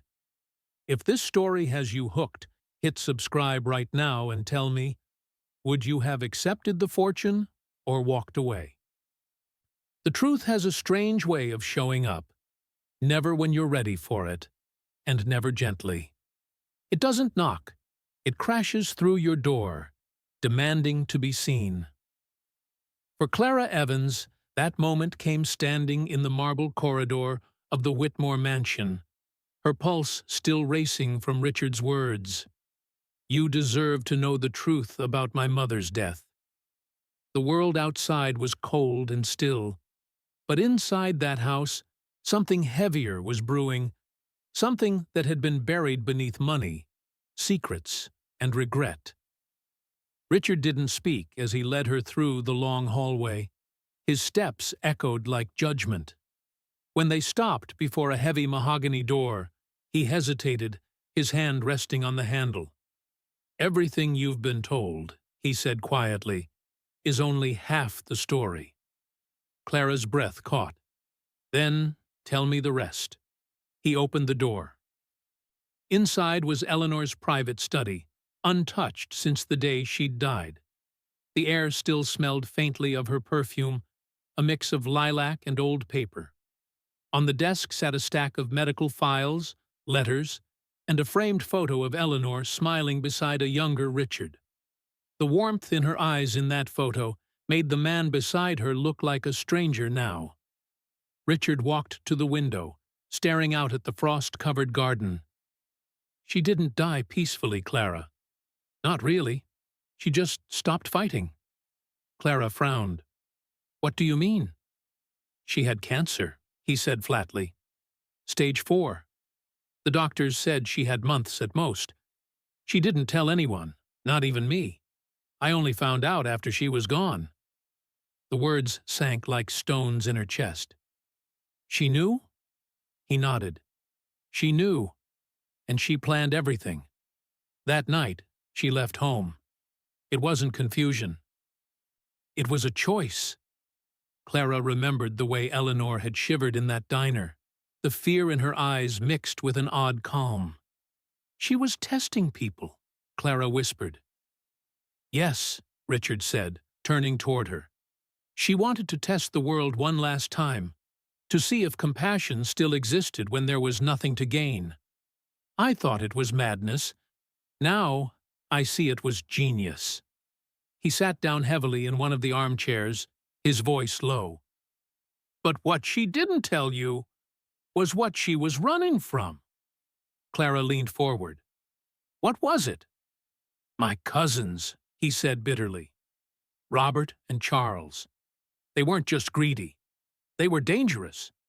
When the doctors told her she didn't have long, they started circling like vultures. They wanted control of her estate before she died. They planned to have her declared mentally unfit. That's why she left. Clara's stomach turned. They were going to take everything from her. Richard nodded. They met with lawyers behind her back. They forged medical evaluations claiming she was delusional, unstable. They told everyone she was forgetting things.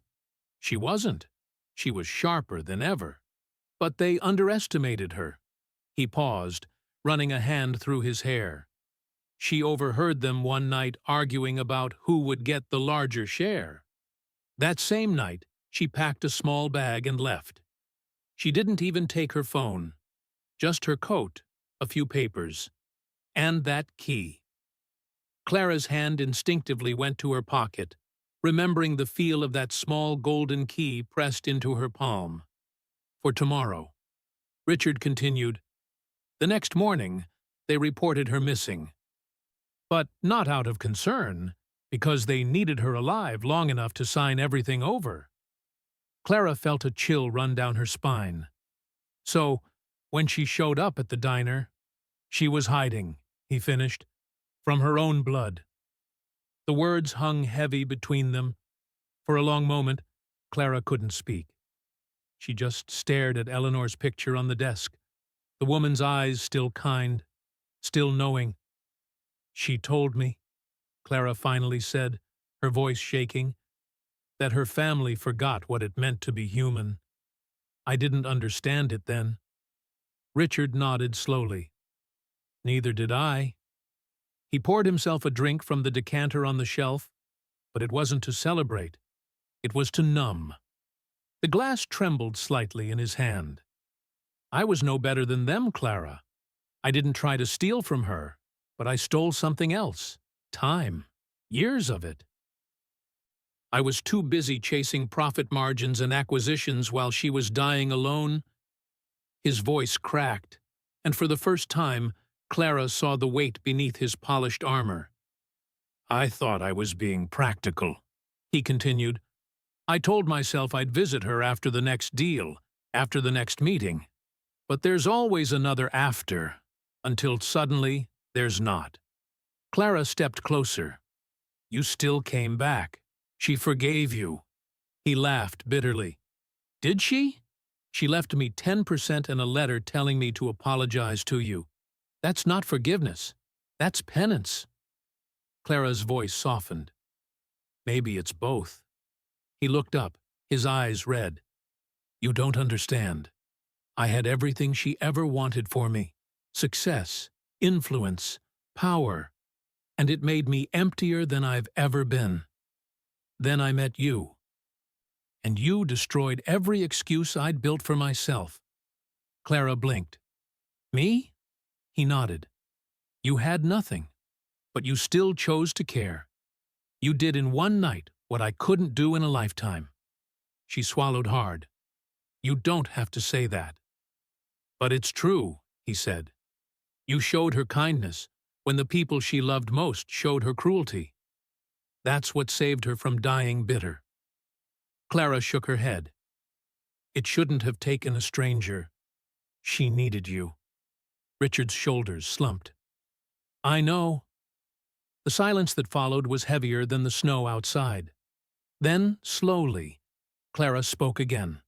This time not gently, but with the clarity of someone who'd spent too long being quiet. "You had everything," she said. "Money, family, choices. And you still chose not to care." He froze, the words hitting like a slap. "You talk about guilt. But guilt means nothing without change. Your mother didn't want pity. She wanted courage. Someone brave enough to look her in the eye and say, 'I'm here.'" Her voice trembled, but she didn't stop. "You had everything, Richard. Everything, except the courage to care." For a moment, he said nothing. Then he set the glass down and rubbed his face. "You're right," he whispered. "God help me. You're right." Tears welled in his eyes, quiet and unhidden. "When I found out she was gone, I realized too late that the last words I ever said to her were, 'We'll talk soon.' I never imagined there wouldn't be a soon." Clara looked at him, and all her anger softened into something else. Understanding. "We all think there's more time," she said. "Until there isn't." He nodded slowly, exhaling like a man letting go of years of denial. "I want to make it right. Not just for her, but for you, for what she believed in." Clara frowned. "What do you mean?" Richard reached into his jacket and pulled out a folder. Legal documents stamped and notarized. "I've been working with Reynolds," he said.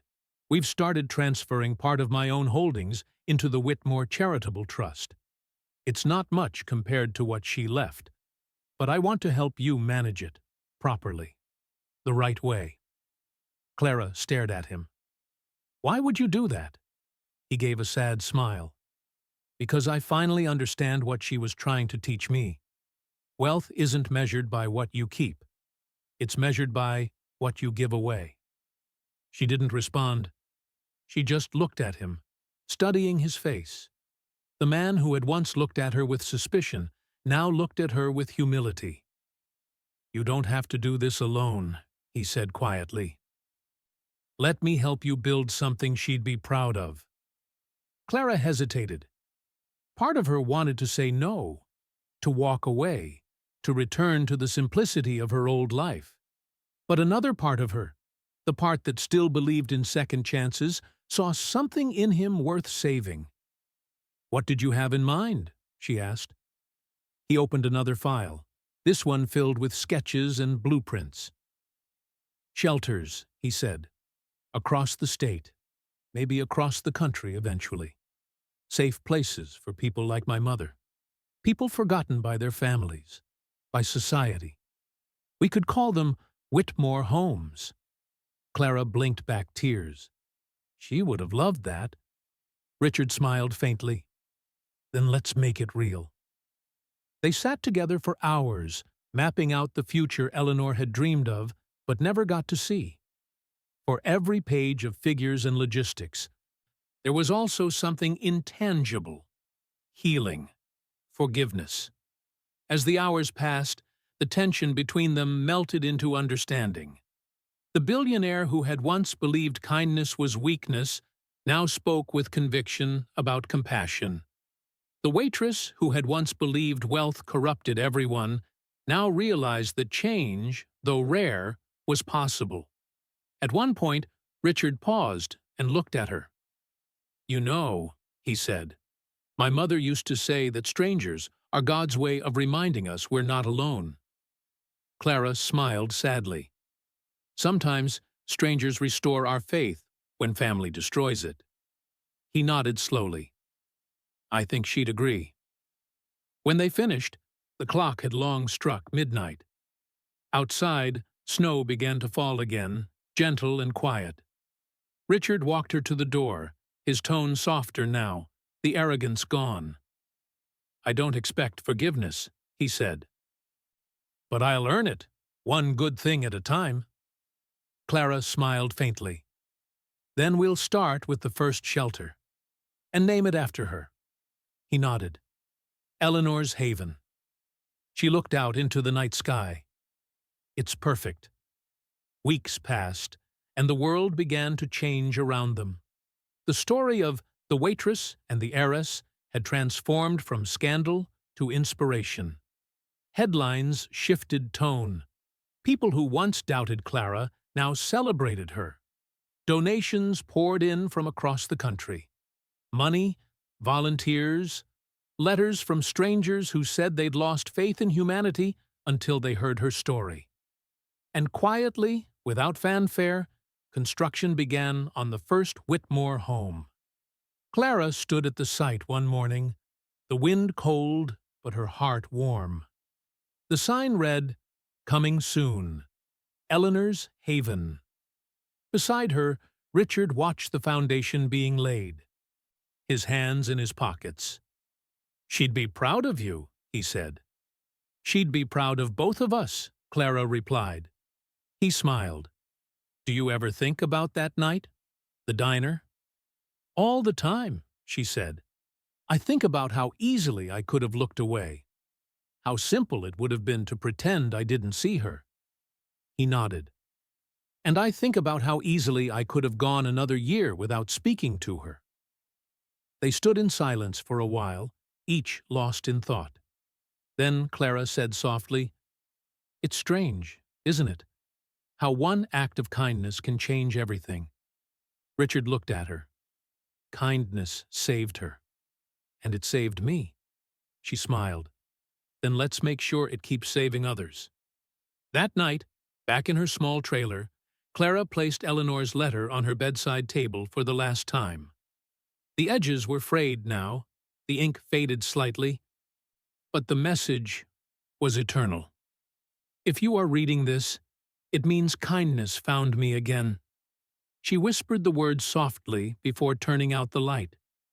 Outside, the snow fell steadily, blanketing the earth in white, a reminder that even in the coldest places, warmth can still be found.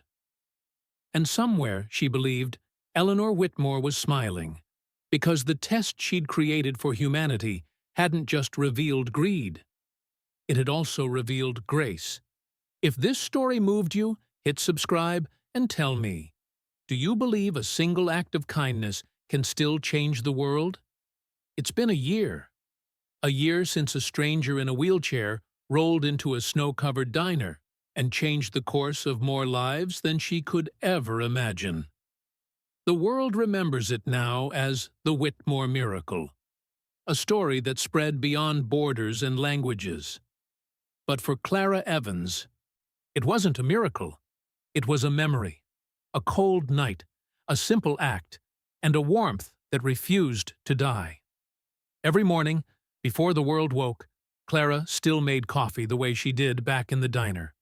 2 spoons of sugar, 1 of grace. It was her way of staying grounded, her small ritual to remind herself who she'd been before everything changed. Because even after inheriting a fortune she never asked for, she never stopped being that same woman who saw a freezing old soul and said, "You're safe here." And maybe that's why people trusted her. Maybe that's why the dream Eleanor Whitmore left behind didn't just live, it bloomed. Across the country, headlines told a new story. Whitmore Homes for the Forgotten, now open in 20 states. From fortune to faith, the legacy of Eleanor Whitmore continues. Waitress turned philanthropist gives voice to the invisible. What started as one small shelter in Montana had become a nationwide network of sanctuaries. Each one bore Eleanor's name: Eleanor's Haven, Whitmore Home, the Kindness Project, names that carried hope instead of ego. These were places for the lost and the lonely, for the people the world had forgotten to see. No marble floors, no golden plaques, no cameras, just warmth, beds, and the quiet dignity of being treated like a human being again. Clara walked through those halls daily, still wearing her old waitress necklace, the little silver charm she'd bought years ago from a thrift shop. It was simple, almost unremarkable. Except for the way she touched it whenever she needed strength. It reminded her of who she used to be, the woman who didn't have much, but gave everything she could. People called her Director Evans now, but the title never sat right with her. To her staff and volunteers, she was just Clara, the woman who'd kneel beside an old man's bed to listen to his story, the one who'd cook soup in the kitchen when the staff was short-handed, the one who remembered names, faces, and the sound of pain in someone's voice. Eleanor's legacy wasn't written in numbers. It was written in people. 1 year had passed, but the memory of that night still played in her mind like a film she couldn't turn off. The blizzard, the quiet diner, the way the world seemed to hold its breath before everything changed. She remembered Eleanor's trembling hands, her gentle smile, the ring engraved with EW that caught the light when she said, "You remind me of someone I once trusted." And every time she thought about giving up, every time the board meetings got political, or the donations dried up, or the media tried to twist her motives, she'd whisper those words back to herself, like armor. "You remind me of someone I once trusted." Because if Eleanor could still believe in people after a lifetime of betrayal, then Clara had no excuse not to. The first Whitmore home in Montana had become the blueprint for everything that followed. The front door bore a single quote engraved in brass: "Kindness is the only currency that never loses value." Every volunteer who joined, every person who sought refuge, learned that truth firsthand. There were veterans who'd lost everything and found belonging again. Runaways who discovered safety, single mothers who learned to dream again, elderly souls who'd been left behind, now surrounded by warmth and care. It wasn't charity, it was restoration. Every face that walked through those doors reminded Clara why she'd said yes to Eleanor's impossible request. Because in a world obsessed with profit and power, kindness was rebellion. Richard visited from time to time, never publicly, always quietly. He refused interviews. He didn't want recognition or applause. He would simply arrive in a black coat, hands in his pockets, carrying folders, donations, or just his silence. At first, his visits were awkward.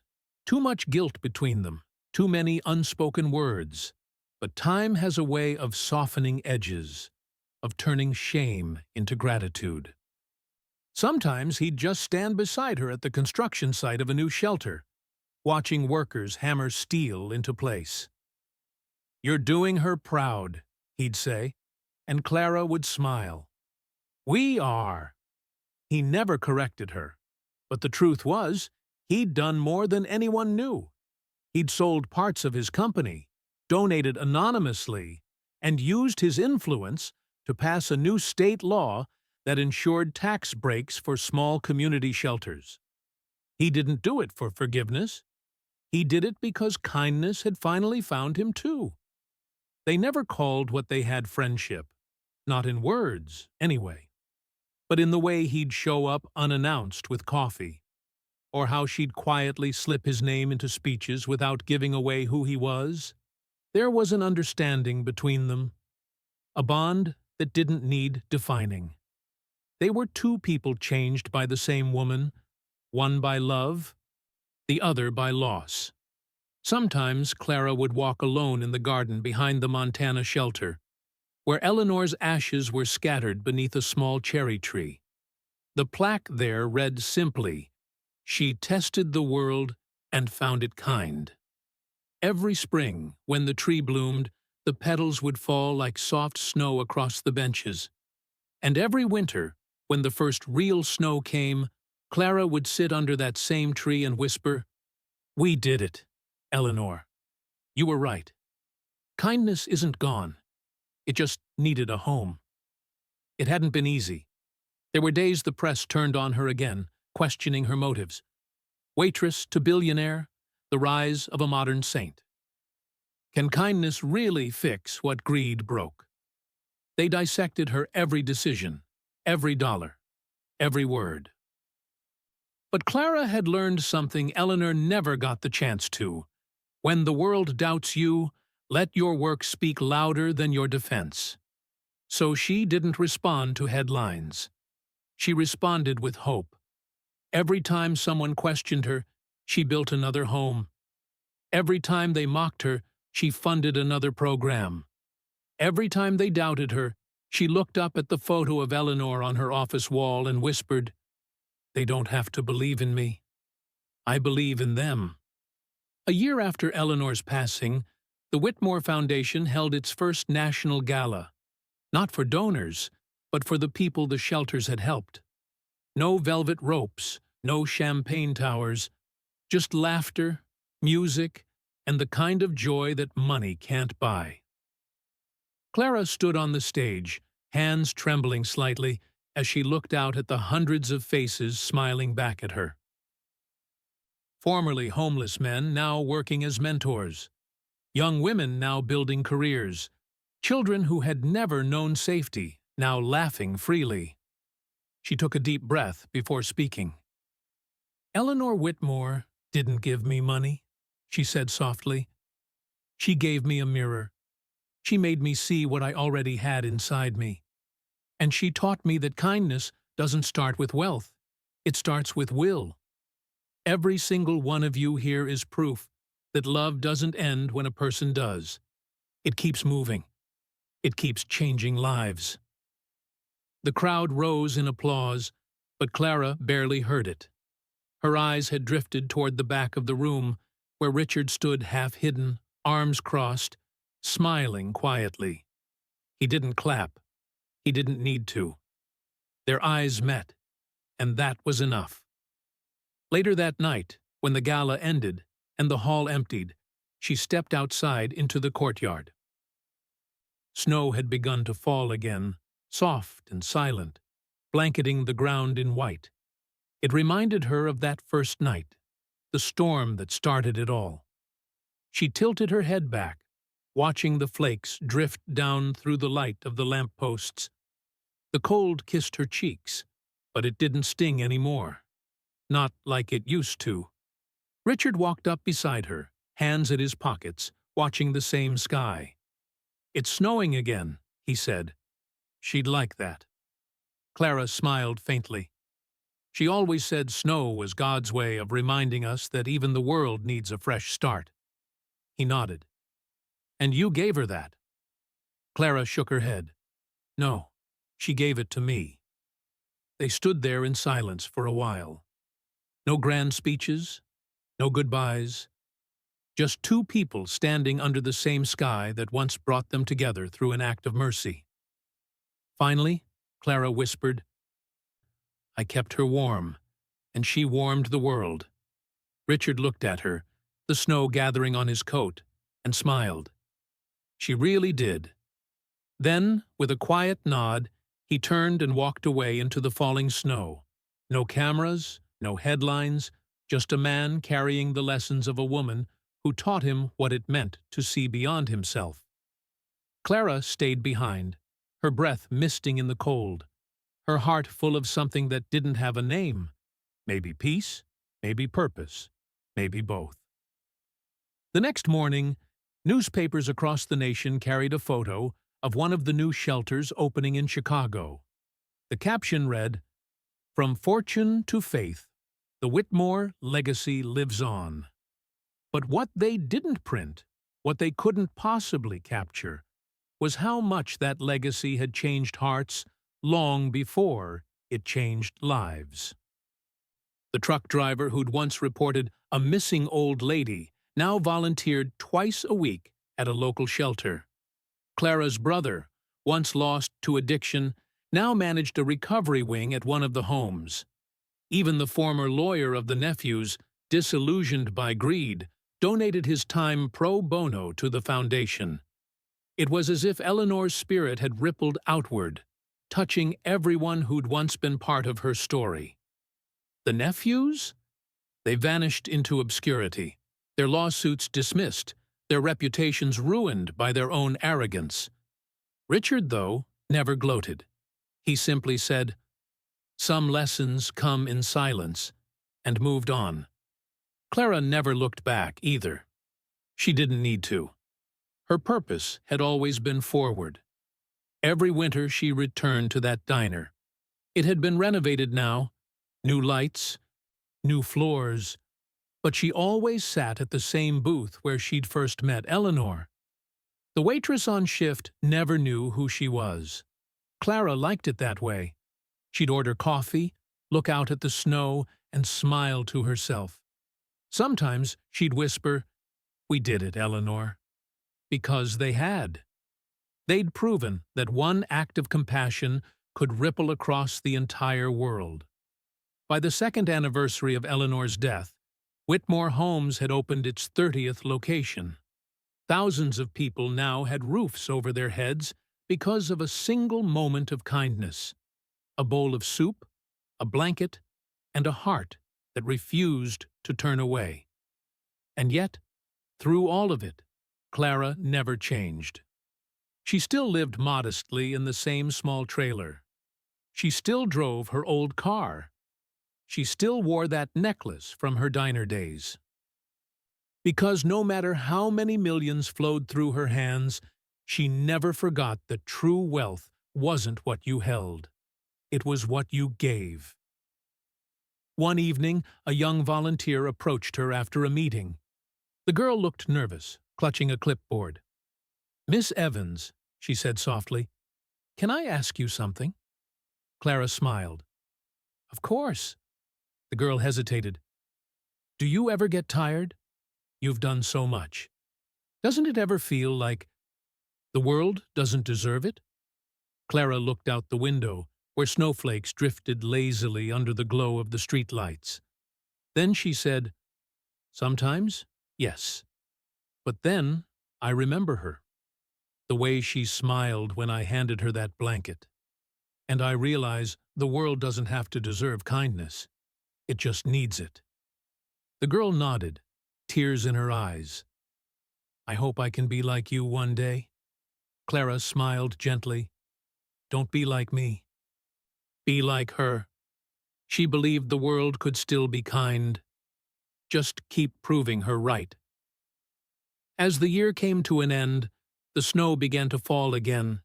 Thicker this time, heavier, but no less beautiful. Clara walked through the courtyard of the newest Whitmore home, her breath visible in the cold air. Somewhere in the distance, church bells rang. She stopped, looking up at the sky once more, and whispered, "Thank you, Eleanor. You're still keeping the world warm." And maybe that's how it ends. Not with fanfare or fortune, but with one woman standing under a snowfall, knowing she did her part.